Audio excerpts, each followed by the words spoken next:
এই জ্ঞানটা হচ্ছে বুদ্ধিতে।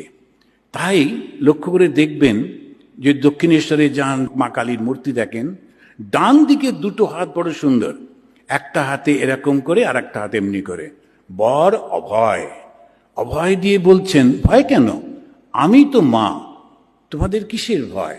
আর বর বলছেন কি চাই বলো, যা চাইবে তাই তোমাকে দেব।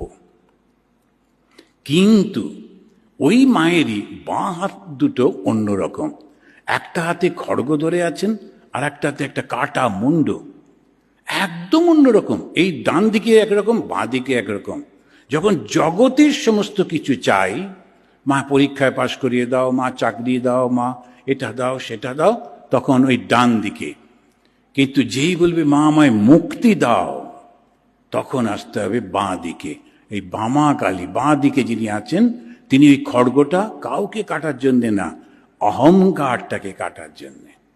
যে মুন্ডটা ধরে আছেন, ওর নিচে একটা শেয়াল বসে আছে, ওই শেয়ালটা পশুটি চাইছে ওইটি, তখন যেন মা বলছেন এটা তোমার জন্যে না, এ জ্ঞান পশুর জন্যে না, শুধু মানুষের। ভেবে দেখুন কি সুন্দর।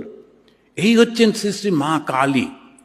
আর ওই জ্ঞানের সঙ্গে সঙ্গে তার কোমর থেকে ঝুলছে মানুষের হাত, কেননা জ্ঞানের সঙ্গে কর্ম সংযুক্ত হলেই সৃষ্টি। শুধু জ্ঞান সৃষ্টি করতে পারে না, শুধু কর্ম জ্ঞানহীন কোনো কিছু হয় না। সেই জন্যই দুটোর সমন্বয়ে শ্রী শ্রী মা। আর তিনি হচ্ছেন প্রকৃতি, এত বড়, তাকে ঢাকবো কি করে, তার থেকে বড় তো আর কিছু নেই, ওই জন্য তাঁর বসন নেই। আর এই মা কালীকে ভগবান শ্রীরামকৃষ্ণ পুজো করছেন যাতে জ্ঞানের উন্মেষ হয়। শক্তি হচ্ছে সেই জ্ঞান।